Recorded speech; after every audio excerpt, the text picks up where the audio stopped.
Ready Check Radio.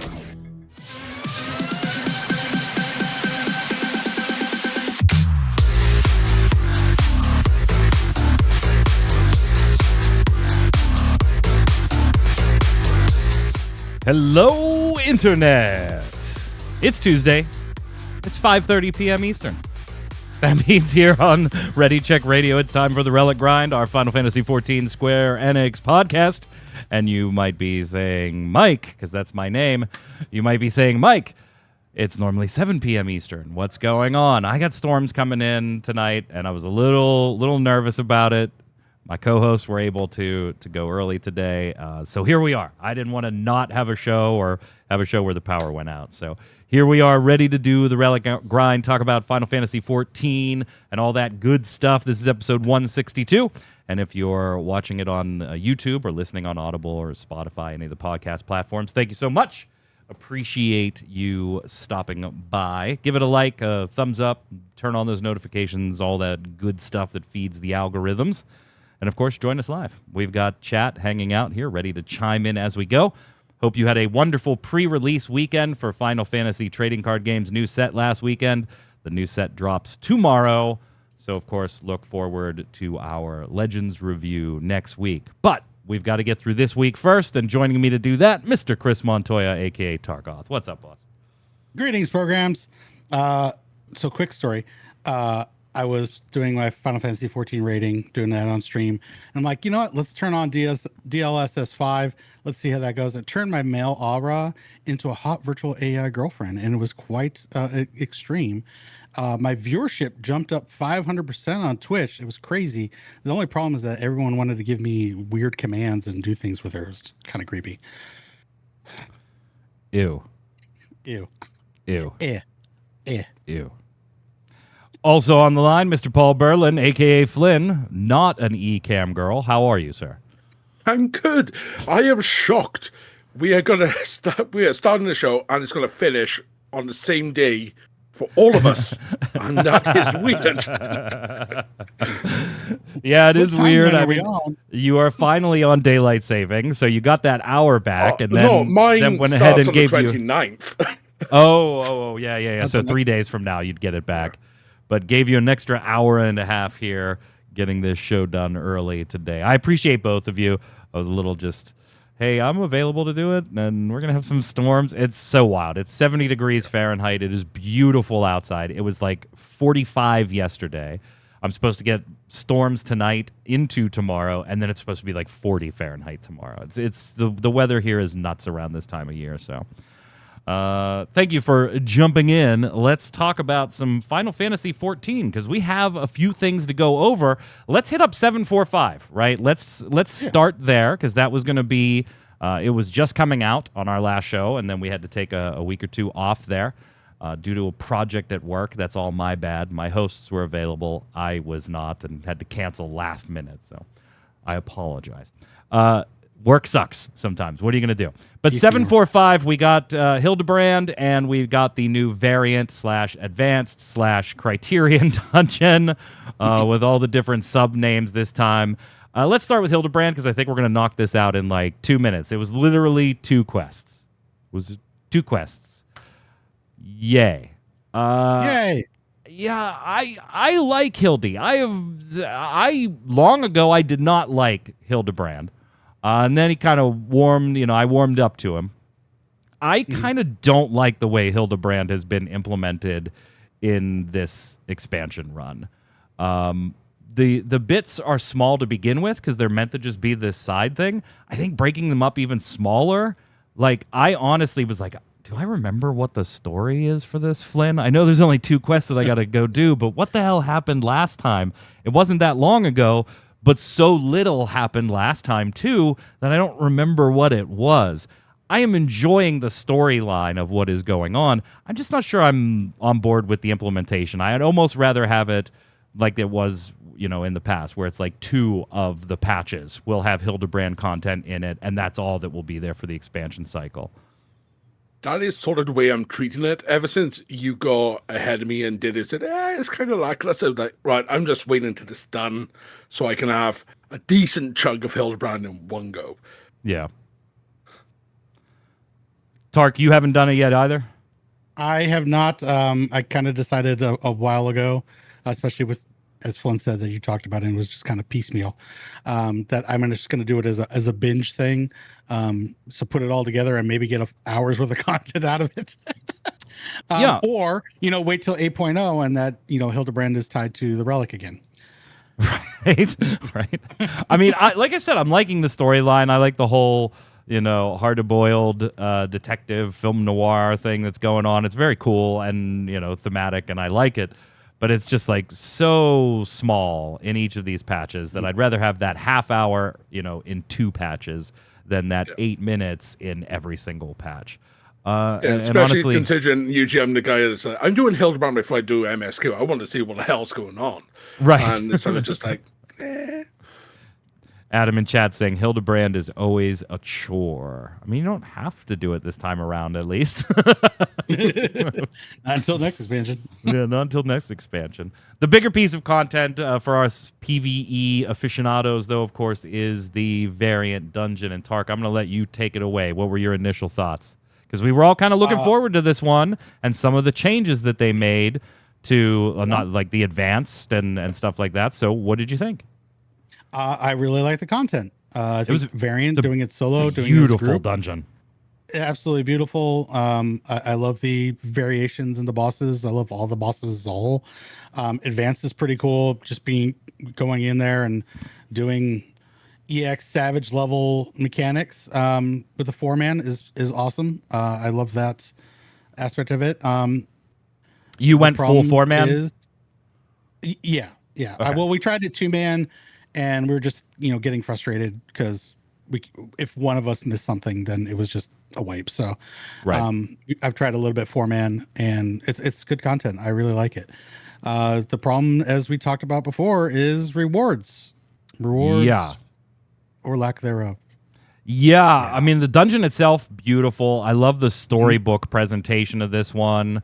As like almost like an Arabian Nights type Alibaba and the 40 Thieves, Aladdin, storybook presentation that's going on. I very much love it.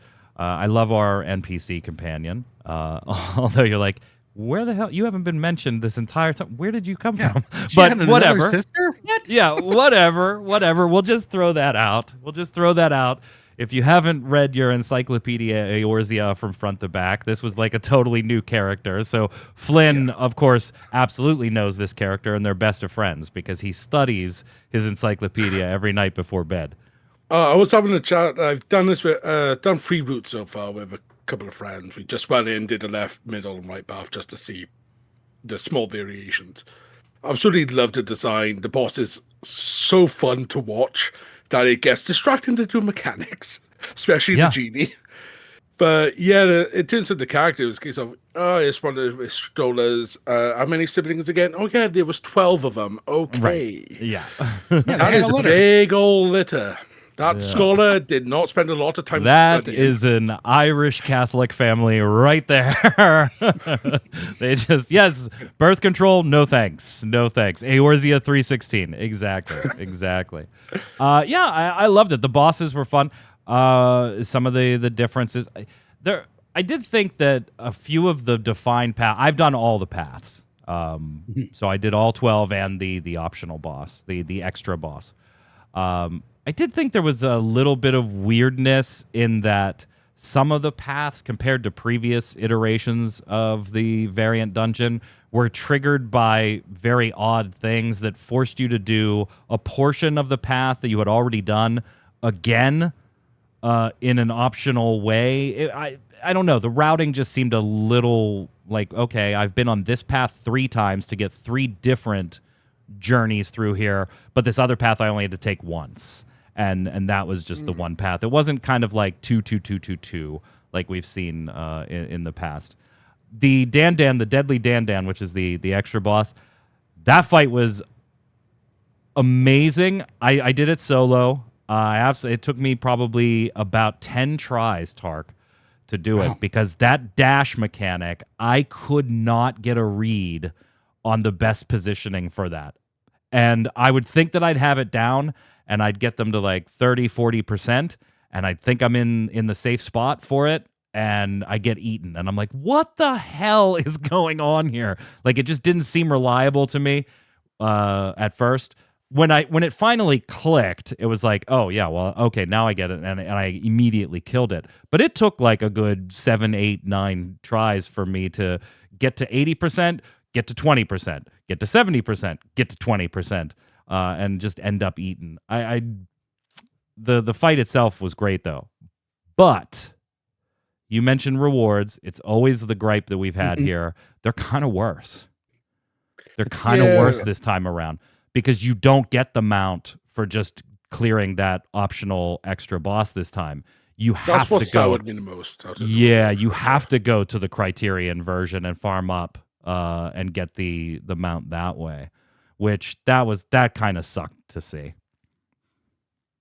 Especially on the back of, we've listened to feedback about rewards, we're going to improve. No.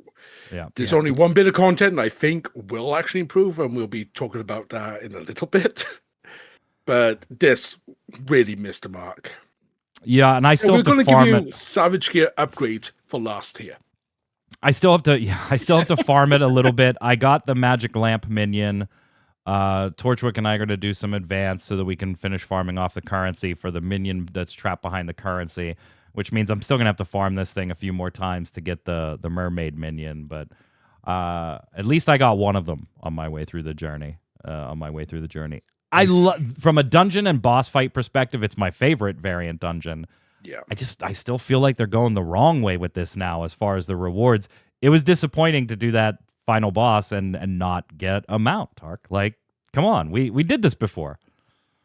A mount, or maybe gear. Something. You're doing content that's equivalent to EX and Savage, and there's nothing to progress you as a character. Like, at this point, the raid tier is pretty much over. Why can't you throw upgrade materials? Why can't you develop a set of gear that's equivalent to the raid? You're doing these levels of mechanics. Put something in there that people will want to go in there and repeat, do it.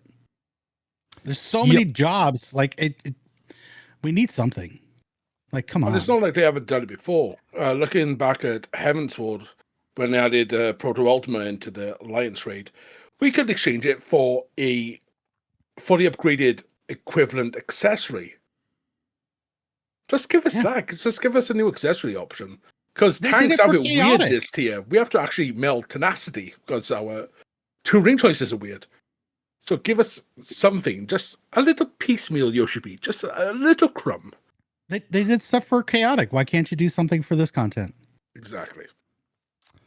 Then we had the live letter. So let's look forward at 7.5. We kind of got a breakdown from Yoshi P and the team of the schedule basically through November here. So it breaks down to be on April 17th. That's a bit of an estimate. We should have the next live letter, which would be the rest of the 7.5 stuff. Then April 24th and 25th, of course, we'll have the FanFest in North America here in Anaheim, California.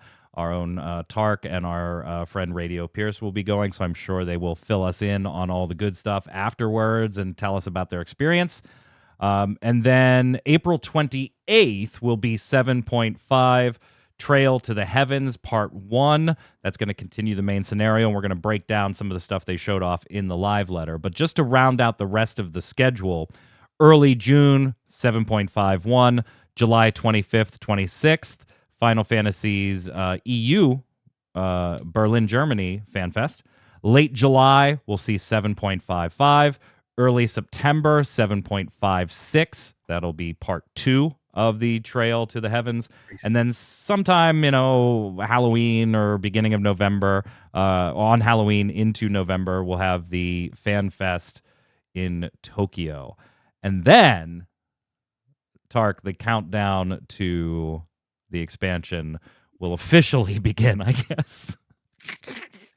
Yeah, if not sooner, if they don't drop release date in the EU I don't expect a release date with the North American one. No. But maybe in the European one we'll get a release date. But what is that? A 4+ month gap between part 1 and part 2? Is that the longest we've ever gone? I didn't go back and look because I was kind of already sad at looking at all the dates. I know. It's like, oh, this hurts. Yeah. We're going to be sitting on this patch for a long time. So get caught up on stuff and then go play other stuff. Yep. It's mostly on track for what it should be, I think. Because I'm expecting expansion to be mid to end of January. Yeah, I'm thinking January next year. I mean, I'll give you probably Q1. I don't know if January is the date. I'm so unsure right now. Clip it, chat. We'll see if we're right. Right. But taking a look at what's in 7.5, we'll start off with the new expert dungeon, the Clytium. It's in Garlemald. It looks like it's in Garlemald, right? I mean, that's kind of the aesthetic that it is popping off with here. Some type of new fight going on there. Of course, looks good. Give me more dungeons. I misread the name of that dungeon initially. I pronounced that Y as an I. Well, we have to be very childish about that for 5 minutes. We have to make the joke, then move on. I brought it up.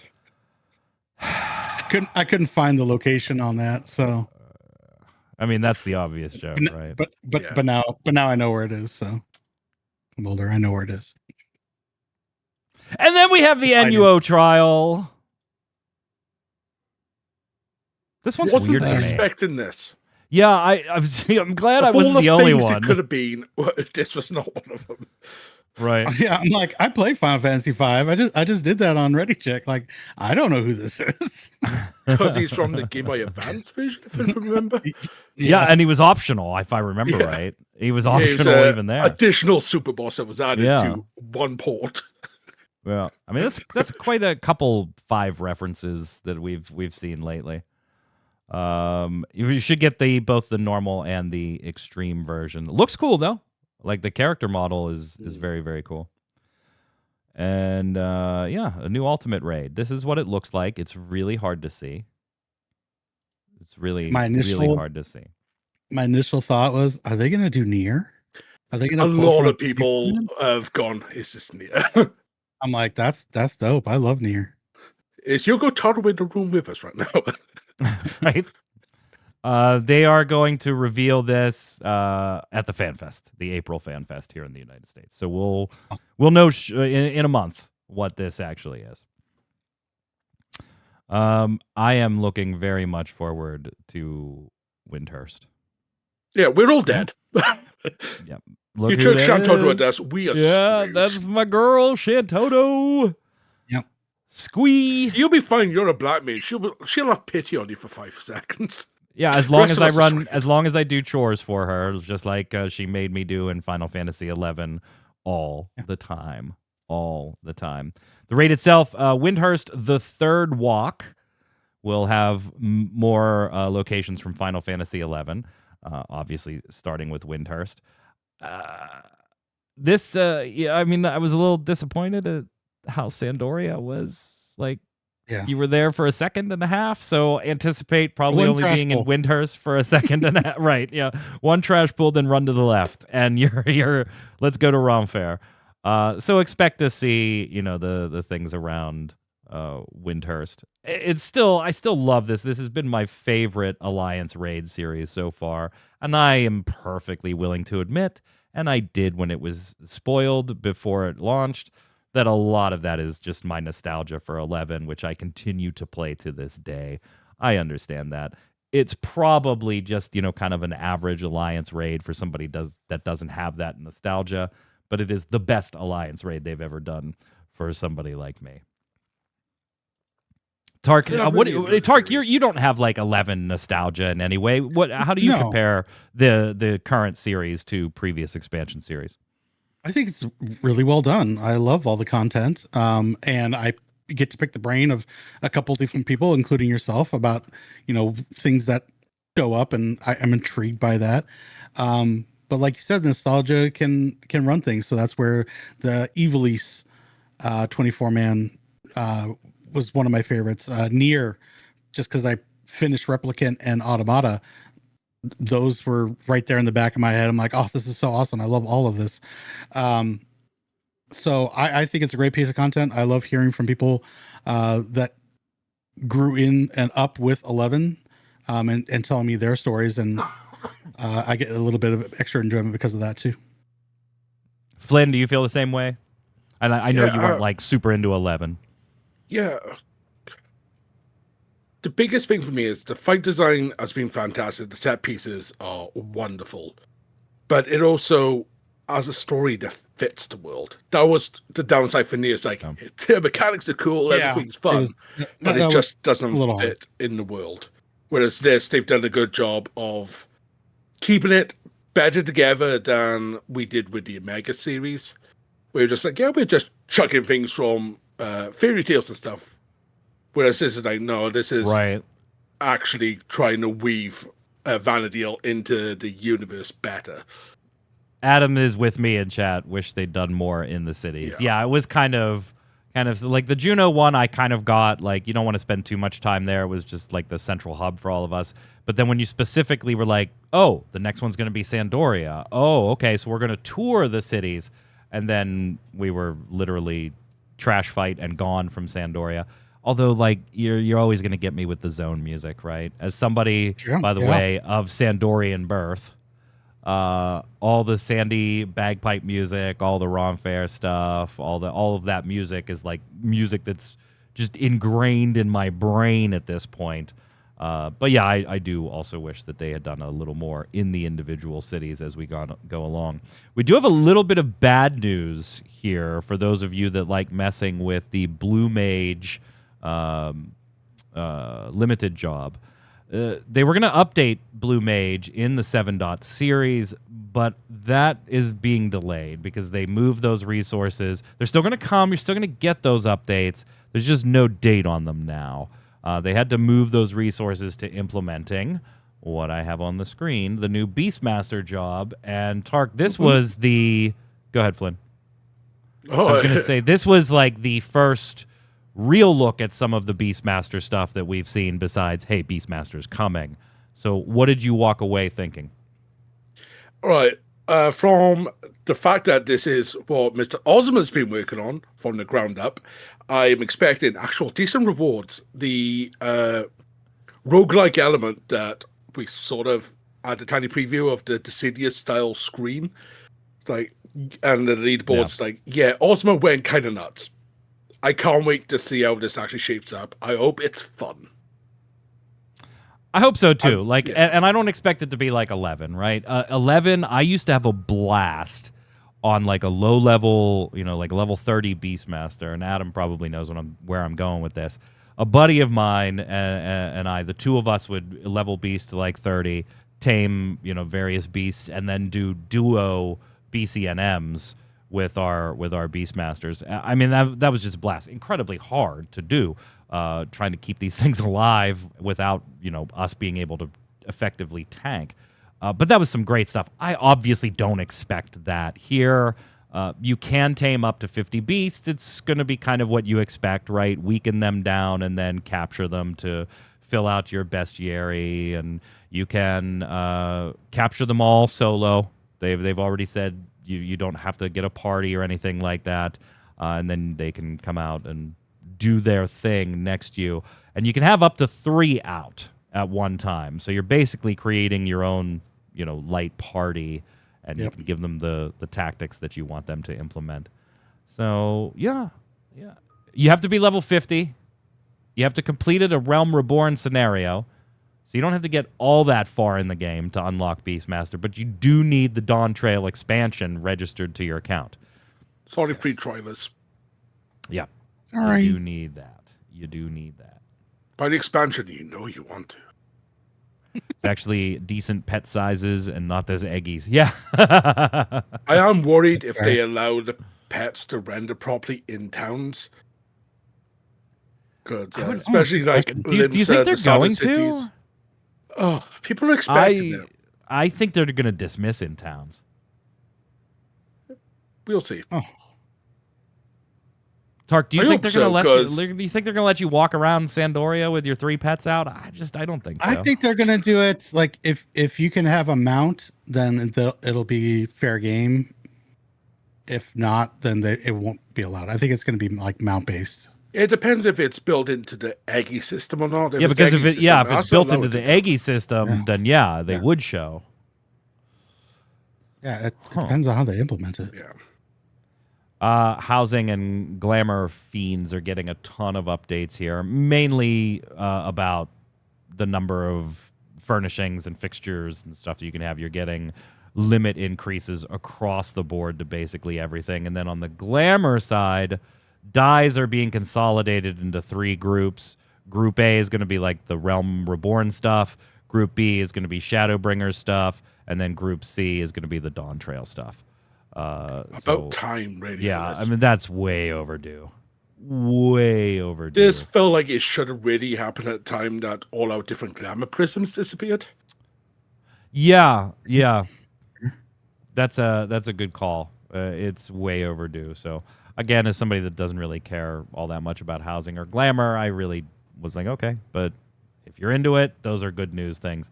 And then as far as some just miscellaneous news like the QVC stuff and the upcoming things, Adventure Chronicle Exposition is coming to Tokyo April 25th. A collaboration merchandise thing was announced for Japan with some pop-up stores in Kyoto, JR Kyoto Station, and the online store. Not specific to Final Fantasy XIV. We're also getting a pop-up here in the United States out in the West Coast. That I know, Tark, you said I think you're going to try and visit when it goes up, right? Yeah, it's same time as FanFest, so we're absolutely going to hit this, and we'll take some pictures and all that fun stuff. Awesome. The Primals will be at Download 23 in London in June. Flynn, you headed there? No, it is way too bloody expensive, and also roughly at the same time as my buddy's wedding. So That's fine. That's fine. In March and April, the Primals will be releasing a Blu-ray album, so you can go ahead and use that instead. And then new T-shirt designs from Litbath APT will be available in 2026. But maybe the most interesting or most surprising one is this here. Yoshi P showed off that, hey, we're prototyping some figures based on screenshot submissions and creating your own figure based on those screenshots for purchase. Now, they wanted to do this a while ago, but the quality wasn't to expectations, apparently, and so they're planning to give more info on this at FanFest. Look, 3D printing jokes aside, please, if this becomes a thing, and I'm going to get your 2 opinions on this in a second, as far as would you do this, but if you are going to do this thing, please don't submit screenshots of you in clothing or glamours that are being generated by your little third-party add-on stuff. Oh. Okay? Don't do that. Don't be stupid. Don't be stupid. Tark, what did you think? I was like, initially I was like, that's kind of neat. And then I was like, well, wait, why do you need me to submit a screenshot? Like, shouldn't I just be able to tell you the character name and, hey, I'll put it in the outfit? Like, I get, they don't want to do the work as far as, okay, go look at that character, put it in this armor, generate the image and stuff. I get that, but it seems kind of archaic on like, send us a screenshot and we'll do our best. That seems like me fucking around with my 3D printers. Yeah. I would think that they, whatever, it's up to you. Make sure that you are in the right gear and your character is loaded properly on the lodestone. And then we will pull from there, and then we'll tell you when we have it saved and done, and then you can change it as you want. Seems like a better process to me. Didn't another game do something like this where you could actually print your character and have it shipped to you? Was it like EverQuest or was it WoW? Or I feel like I've seen this option before. It's really cool. I really like it. You bring your character to life in your own home, and with this game, I want to take artifact sets and make my character into all the jobs and line them all up. And so that you would seems like do a cool this? thing. Like you would pay to have them do this for you? I mean, as long as it's not exorbitant. Of course, this is Square, so of course it is. Well, that's the thing. Adam asking in chat. We don't know how much it is because this is not something that's ready to go yet. They're going to talk more at FanFest about it. They just showed it off. They do look nice. They don't look like your typical 3D printed figure that needs a little post processing to get rid of layer lines and stuff like this. I can just do this at home though. I have advanced 3D printers. I can take a 3D model and slap it into some rendering software and do it. And I don't mind doing a little bit of post-processing and even giving it its own paint job if I wanted to. So I don't think I personally would buy these unless, like, Tark, you get them and they're like, hey, you know what, it was $30, but this is insanely good quality. Okay, then maybe you've convinced me to get my main, right? But that's what it would take. Like somebody I know getting this and going, dude, the quality is amazing. Like these might as well be really small Play Arts figures for the quality. That's what I'm wondering what the quality is. Is it going to be just kind of generic piece of plastic, or is it going to be Kai Arts close to level? They look like they got some detail on it, especially on that Paladin one. That if you see it, looks pretty good. Right. Flynn, would you shell out some dough for these? Depending on the price point, I think I would just have him on the shelf, sort of thing. But looking at these, I'm kind of worried that they're using the technology that one company in America does, where you walk in and there's like 1,000 cameras, so they take a full 3D scan of you, and they actually print you in the correct color as they're 3D printing, and that is kind of pricey. Because this doesn't look painted, it looks to have been printed as is. Yeah. Maybe. But going back to like them need a screenshot, why couldn't they just add a quick 3D model viewer onto the lodestone that you can save your glamour set to and just export that data? Yeah, I think there's a million ways they could have done it besides submitting a screenshot. Like, what if the screenshot I take isn't great quality? Like, whatever. I think anybody doing this is going to be fine, right? Like if you are doing this type of thing, you're probably tech savvy enough to make sure you take some decent screenshots. Like I get it, that it's probably not going to be that much of a problem. It's just kind of like, wait, we already have all this information online on your site. Why do I have to send you a screen? The only thing I would say is that if they're going to go with this screenshot, make sure your DLSS5 is turned on, and then take the screenshot from that, and you get the perfect grace. I mean, for Final Fantasy 14 character. I don't want my bald Highlander to turn into Norfolka with the Norfolkas, thank you. As far as upcoming events, the Moogle Treasure Trove will be back next week on the 31st. So if you are missing some rewards from events past, and things, go for it. Get your irregular tombstones. None of the minions, unfortunately, are ones that I need. So True, but I won't be doing much. I am happy that ocean fishing is attached to this season again. So I'm going to try to get my ocean fishing stuff done, so I have those minions. Yeah, I still have to do those too. Yeah. There we go. See, you got a reason to do it. All right, so I do have, before we leave Final Fantasy XIV and go to some miscellaneous Square news, I have two things that I want you gentlemen to chime in on here. First, we have talked before about Wrath Games' solo runs on this show. And so I know this was, a week or two ago, like 10 days ago, but I got to get your take on if this still counts as a solo run anymore. Because Wrath's been trying to answer the question of, is it possible to solo Final Fantasy XIV? And things, while taking a while, obviously, kind of hit a brick wall against Hades. Yeah. But Wrath was able to overcome this. Because what we didn't know was in the background, Wrath was leveling another solo character. And so now we're talking about hundreds of hours across these characters now and dual boxed his way with these two characters to a Hades kill. So, Flynn, does this still count as soloing Final Fantasy XIV? Because it is still just Wrath playing, just albeit on two characters, which is impressive for a whole other set of reasons, by the way. Or is this not soloable anymore because Wrath had to bring a second character in?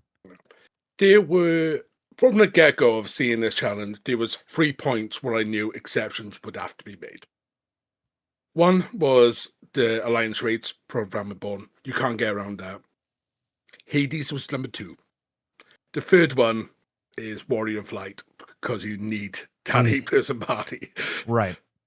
So it was like, I was waiting for this to see if some miracle he was able to out DPS it at this point without needing to wait until 8.0, 9.0.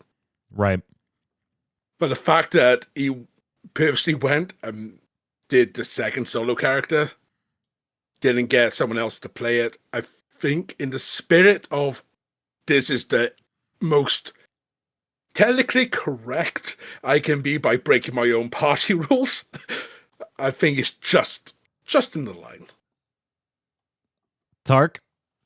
It's a big Does it gray count? area. It's a big gray area. If you put it as a love it or leave it for me.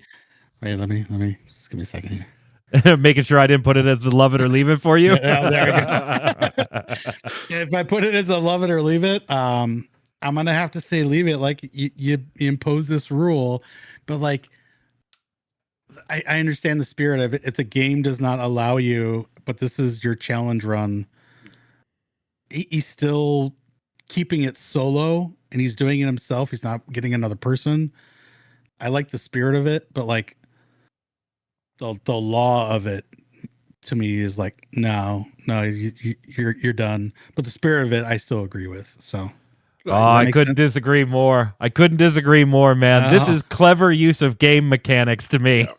Okay. Like, I will chime in for something specifically for this. He did go to his main character and see in raid gear, fully capped raid gear, if he could do it on a level 100 job with correct gear, correct stats, correct pots, and he couldn't manage it properly. So It's like, this is either just going to be it at the end, or I have to find our way to push past this wall. Yeah, or we wait out the clock, and we come back to this an expansion or two down the road. This is clever use of game mechanics, Wrath. Don't worry about it. You are fine in my book. You keep solo duoing your way through Final Fantasy XIV. It's totally a solo duo. However, if you are in Japan, see what happens with Warrior of Light, where 8 boxes, 8 accounts. However, if you are in Japan, the age rating on Final Fantasy XIV just went up. And you're probably going to like the reason. You're probably going to like the reason. Yeah, you degenerates. Taking all your screenshots. So it used to be rated on the Japanese scale 0C, as in Charlie. Now it's 0D. What that means is it used to be 15 and up. Now it's rated 17 and up. And that's because Square Enix did not want to remove the G-pose, group pose feature in Japan, anywhere, but specifically here in Japan. And that's what it would have taken because of all you degenerates taking your lewds in your Final Fantasy XIV characters. And then that's going to be an interesting thing, right, too? Like, if I take a lewd of my character and send that screenshot into Square Enix, will they print that figure? Like, yeah, you get yourself like they this. put their bikinis in the game. You know? Right? Yeah. Right? So you can have your whole shelf of just every character you've ever seen just in bikinis if you wanted to, I guess. I don't know. Or will there be limitations? We'll wait and see. Yeah.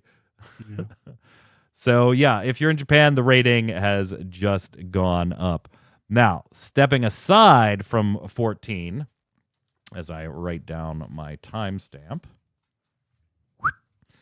into some other Square Enix news. I want to start with something Yoshi P said, since we're coming out of 14. And I also want to say, duh? Yeah, big duh. Like, okay. So Yoshi P did an interview and was talking about Final Fantasy as a whole, not just 14.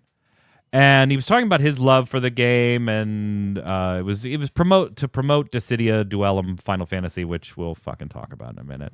And he said, I'm 53 now, and I've been playing since Final Fantasy I in real time. But for younger generations, people who grew up naturally accustomed to action-based combat and online competitive play, the recent entries in the series may have been harder to engage with. That wasn't the end of his quote, because it is easy to take that one and say, this is the same justification he gave for giving Final Fantasy XVI Devil May Cry combat, right? Was this whole younger generation action-based gameplay thing. But he kept going and said part of that is simply because, I'm sorry to say, the release intervals for new titles have gotten longer, so some players haven't really had the chance to connect with the series in the way older fans did. And I kind of say, duh, to that. Because that's like a problem right now, Tark, across the entire gaming industry, particularly games that are franchises. And you're having to wait. It's harder to keep that audience engaged. We're engaged because we are part of, Yoshi P's older than us, but we're still part of that started with Final Fantasy I and have been playing ever since and have a love for the franchise. And where you have somebody that's, let's say they're 10 or 12 or 13 now, they've had 4 Final Fantasies as part of their growing up gaming experience at this point. This just makes sense. And the only way, to be fair to Square Enix, by the way, they've gone through massive hoops and grown leaps and bounds over the last year or two in bringing that old Final Fantasy library to new audiences with the pixel remasters and the stuff like that. But that's not going to be enough to grow it going forward. So I don't think he's wrong, but I don't think it's like as insightful as other people may think it is. And I don't think it's going to get solved anytime soon. No, we talked about this last show or the show before. I think as well. I think it was the Dragon Quest producer. Yep. Yeah. It is just a shame that development cycles have just turned as long as they have now. And it is why I still love Team Asano with how fast they can just push out a new product. Might not be as fast as we want it to be, but at least we got something in the Square Enix pipeline to look forward to more regularly than our mainline stuff. Well, the thing with that team is that even though that maybe we're not getting an Octopath Traveler as often as we want, we've still gotten 3 of them. We've gotten Triangle Strategy. They've tried different things with like various day life. So they're still putting out stuff. And you take the group as a whole, they're putting out stuff in a decent timeline. It's pretty Go incredible. The Avengers of Elliot soon. And Elliot, I am absolutely looking forward to. I'm going to buy that up day one, stream the heck out of that. That's going to be incredible. Unless you're like a Call of Duty fan or Assassin's Creed, even though now Ubisoft's having problems with that. Unless you're putting something out one title maybe every 2 years, and your development cycle in the way you're structured as a company is facilitating that, you're going to have problems creating a fan base. I'm sure we're all familiar with growing up. Like my first one was 4, and then I remember 6 coming out. And I'm like, oh yeah. And then shortly after 7, and we got 8, 9, 10, 10-2, 12, like so many titles in Final Fantasy, not to mention all the other Square Enix stuff that I would latch onto that made me a fan of this company and why I'm on this show. Speaking of things that make me a fan of this company, I fucking love the Ben Starr, Matt Mercer Square Enix sale video that they put up. So good. I was kicking this so much. The Ben Starr one we talked about last year was phenomenal. This one's even better. And FFTCG, Final Fantasy Trading Card Game, does get featured in the credits of the video, but at least it's featured for a screenshot. Mentioned by name. It is mentioned. It's not if you've also played Magic Gathering, we also do something. No, we have our own card game. Right. Make a bigger fuss of it, Square, please. And more of this. More of this. I love when they do these videos. And these two together are phenomenal. They're phenomenal. Yeah, they play off each other very well. Yeah. And I love the credits. Executive producer Ben Starr, Right. boom operator Ben Starr. Yeah. Don't This forget Ben Puppet Starr, Ben Starr, Ben Starr, Puppet Ben Starr. Happy 20th anniversary to Final Fantasy XII if you want to feel old. Here's some apparel. That's a gorgeous shirt, by the way. I love that shirt. I can't wait to get to that game. It'll be a while. There's all kinds of other apparel, too. There's a full Square Enix line, of course, just like they've done for the other games. Remember when Square Enix said that they were really going to get into AI and put it into games and stuff? And we were a little worried about that. Well, Flynn, I got some news for you on one of their first implementations in this. They're going to give Dragon Quest X, the MMO that's Japan only, an AI-powered companion. So the new players won't feel alone wondering where to start. They'll have a personal companion. It'll analyze what's happening on screen. It may initiate conversations when a powerful enemy is defeated or when a rare item is obtained. Cool. I guess. That's coming to English US when? Yeah, exactly. Oh, wait. Yeah. Leave this out of my Final Fantasy 14 and 11, please. Thank you. This seems like a really weird implementation. This has got to be like proof of concept on their side. Yeah, it is very weird. A testing thing on something that's been established and older, and we'll see how it works. What else do we got? Oh, Dragon Quest Smash Grow has pre-registration up if you are looking for the latest in the Dragon Quest series on your mobile phone. But more in tune with right now, Final Fantasy Dissidia Duellum is out. Have either of you played? Yes. I did not. I told you I wasn't going to. However, my son Torchwick has played quite a bit on day one. Send me some screenshots that I'll be showing here because I'm sure we're going to talk about the cash shop and things like that. So we'll start with you, Flynn. What are your initial thoughts? Oh, I really love Battle Pass the game. I love how I can just auto and win. It's amazing. Yeah. Notice in the screenshot chat, by the way, while we're talking here, is that you do see two currencies at the top of the screen that look identical as far as the icon, because one is paid and one is free. So if you think back to Diablo Immortal's crests, where there were crests that were bought and crests that were earned, but they looked almost identical to you as the player, and they got called out for that. This is doing a very similar thing, and your free currency can only be used for a very finite list of things. Some advancement through the free track of the pass, one particular gacha pool, but not the other ones. Like, it is limited on what you can do, even though it's the same currency. The game is segregating a paid version versus a free version. Tark, go ahead. I like the gameplay. It's a little too heavy PvP in my taste. The monetization is just horrible. It's just absolutely dog crap. Yeah, like Adam said, Dissidia Dog Poo Duellum. It's not good.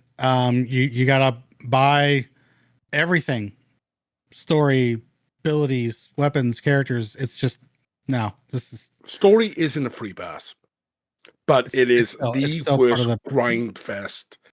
It's awful. Bull crap. Well, and it is also locked behind PvP. Yes. Like, you do have to PvP. Like I said, it's Battle Pass the game, quite right. literally. So, producer of the game did tweet out earlier today, hi, I'm Matsumoto P, the producer of Dissidia, and addressed this exact thing. So I'm going to skip down. Okay. And for those of you out there that may not have a lot of experience with PvP games or feel that competitive games like DDFF can be overwhelming, I'd say try not to worry about it too much and take your time trying to learn the game and have fun. In DDFF, you can find challenges, which is a solo play mode where you can learn to control your character. You can also toggle, this was just like, God. You can also toggle the auto feature in battle, so your character will just move automatically, freeing you up to focus on your abilities at the perfect time. These are just some ways you can help ease into the game. Try them out if you can. So yeah, and most of the replies to that were, one, I can't believe there's an auto way to basically play this game. Granted, it's not full auto; it's just for the movement. But it uses abilities. It does. It will use abilities if you fail to do so. Yeah, I left it on the side to auto battle. I went from bronze to gold without me ever checking my phone again. It's awful. I'm expecting end of service to be within 6 months for this. It is terrible. Yeah. Can we book that for September? We talk about the closure of Dissidia Duellum.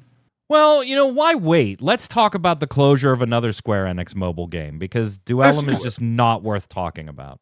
I agree. It's just not worth talking about. War of the Visions, Final Fantasy, Brave Exvius, Phantom War is shutting down on May 28th. This one did last longer than most. Yep. It lasted, about 6.5-ish years. They've kind of had a 2-year track record on most of these things, so I guess that's an improvement. Yeah. But free versus paid currency. Awesome. Duellum, you fucking suck. I will say that Torchwick did want me to let everybody know that he did like, one of the things he did like was you get a character to start with, but then you get a free pool of a character very quickly after that. And it does let you basically keep pulling until you get the character that you want. So if you do have a favorite, like in his case, it was Zidane from Final Fantasy IX, he pulled until he got Zidane and then continued to play the game. So a little bit of fan service. I like stuff like that because that's a big draw to this, right? I remember a friend of mine spending $700 back in the Opera Omnia days trying to pull Noctis, and then still not having Noctis and charging back $700 on his credit card to avoid his wife's ire. But instead, he caught Square Enix's ire and got his account banned. So that's kind of cool. But you really, really have to like this specific iteration of Dissidia. And I don't fault it for being PvP only as much as many, because the Dissidia series is generally that. I mean, in more recent times, like the PlayStation version of it, or the PlayStation 4 version of it was, PvP. So I expected that. We kind of all did. That's the whole point of the game. Mobile. But yeah, being only mobile and then tying a story narrative behind PvP, that sucks for people that are just general Final Fantasy fans and want to see what kind of story you're telling in the latest Final Fantasy product. And now they have to engage in content they have no desire to engage in at all. Do a story mode that people can engage in without the PvP, or don't put a story mode in your fucking PvP that Final Fantasy fans are going to want to see. And then certainly don't cash shop it like this. This is so 2014, 2016, beginning of the free-to-play march here in the West. And it's just staggering to see Square Enix falling into these traps and still trying to get a model like this work, particularly when they're a company that have had multiple free-to-play mobile models fail, not just on mobile, but on console too, now that I think about it, because they try to do this same bullshit. Ugh. Yeah. One of my biggest gripes with the battle system, because it's linked to the battle pass, is after every win, you get a crystal that you can turn into an ability. You are limited to 3 initially. Then they have about a 3-hour cooldown, and the game will shout at you every single time you try to do another battle while you can't unlock another sealed crystal. The grind for the battle pass is bad enough without the game stopping you doing things to say, do you want to pay money so you can unlock a new slot? It's terrible. Not great. Flynn, you added a couple last-minute things here to the notes. What do you got? First of all, that's something that's not in notes. We talked ages back about the English translation of Dragon Quest X. Yeah. All of the main story is now patched for English. Yep. Cool. And that One of one, the now, what upcoming did I add? I don't remember. My brain just turned off. Ah, yes. We finally had Final Fantasy IX news. To credit our Screen Rant friends. Sequel series officially confirmed. For the Black Mage's Legacy animation, it's going to be about 10 episodes long for season 1. It looks cute. I love that they're keeping up with the clickbait. Gotta love it. I had to add following that separately. clickbait. It's like, gotta keep the clickbait ones in there. And lastly, the thing that I really geeked over is Lego Ideas comes around all the time. I've seen, like the Ramstein Stadium Arena, but someone decided to submit Hollow Bastion, and it looks really freaking cool. Good old haul for you Kingdom Hearts fans. Let's head over and do Love It or Leave It.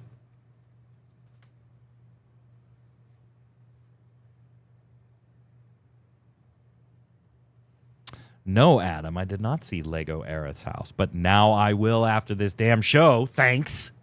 Nice. Love it or leave it is the way we end every episode of the Relic Grind here. It's where I give you something Square Enix related. Could be a game, something they've done in a game, a feature, something they've done or said out in the public, or just anything tangentially related to Square Enix, because it's my damn show and I'll do whatever the hell I want. So this time, gang, I'm going to let you go with one of each. Kind of like we do when we do the Legend reviews for Final Fantasy TCG. The Love It one and the Leave It one. I want to know the Love It feature of 7.5 and the Leave It feature of the 7.5. And I'm not going to limit it to just 7.5. You can pick something that's in the 7.5 series, like any of the patches, as long as it's in 7.5 or beyond and before 8.0. So, Tark, we'll go to you. What is your Love It and what is your Leave It feature?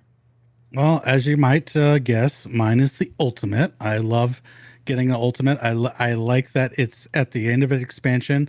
All the end of expansion gear is going to be used. And we got plenty of time to get this done before the 8.0 drops.